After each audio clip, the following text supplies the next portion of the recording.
Kabar meresahkan diterima oleh kalangan pekerja pada pekan ini.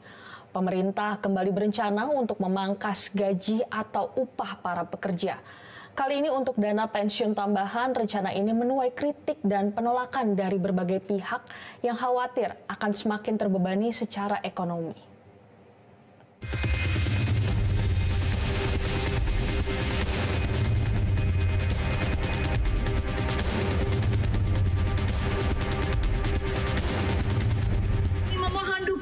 Dari pimpinan dan anggota DPR RI untuk menolak terbitnya PP tentang program pensiunan tambahan karena sangat bertentangan dengan rasa keadilan rakyat yang saat ini sedang kesulitan mencari pekerjaan. Itulah protes keras anggota DPR RI dari fraksi PDIP, Rieke Diah Pitaloka. Rieke mendesak pemerintah membatalkan rencana penerbitan PP tentang program pensiun tambahan.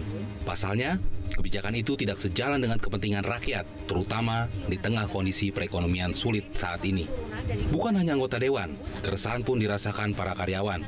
Menurut mereka, pemerintah seolah tidak paham dengan realitas kehidupan pekerja swasta yang harus berjuang keras dengan penghasilan terbatas. Nggak terlalu banyak manfaat untuk masa depan, terus sama lagi potongnya gede gitu.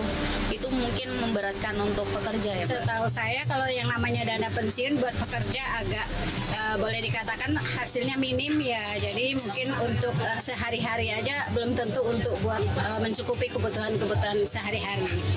Aturan pemerintah harusnya menambah dong daripada mengurangi, ya nggak sih Mbak? Ya kurang setuju aja sih menurut saya paling gitu. Ya harapan pemerintah lebih make sure sama masyarakat mengenai pensiunan. Menanggapi kekhawatiran pekerja, Otoritas Jasa Keuangan memberikan klarifikasi terkait rencana pemotongan gaji untuk dana pensiun.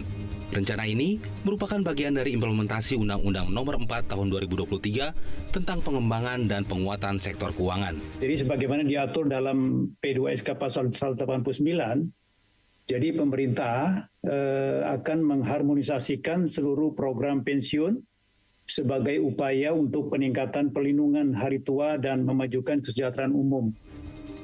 Masyarakat kelas menengah yang kemungkinan menjadi target kebijakan ini sedang mengalami tekanan yang mengakibatkan sekitar 9,5 juta orang turun kelas dalam 5 tahun terakhir. OJK mengatakan peraturan pemerintah soal ini masih dirancang. Namun disebutkan pula bahwa dana pensiun wajib ini arahnya akan disalurkan melalui lembaga pengelola non-bank berupa dana pensiun pemberi kerja. Tim Liputan Metro TV. Jelajahi cara baru mendapatkan informasi. Download Metro TV Extend sekarang.